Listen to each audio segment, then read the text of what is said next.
கர்த்தராகிய ஆண்டவரின் கண்கள் பாவமுள்ள ராஜ்யத்துக்கு விரோதமாக வைக்கப்பட்டிருக்கிறது. அதை பூமியின் மேல் இராதபடிக்கு அழித்து போடுவேன்.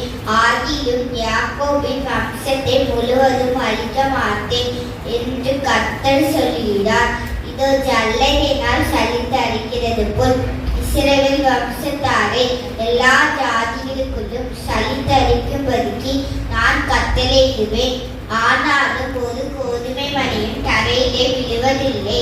தீங்கு எங்களை அணுகுவதும் இல்லை, எங்களுக்கு நேரிடுவதும் இல்லை என்று என் ஜனத்தில் சொல்லுகிற பாவிகள் எல்லாரும் பட்டயத்தினால் சாவார்கள்.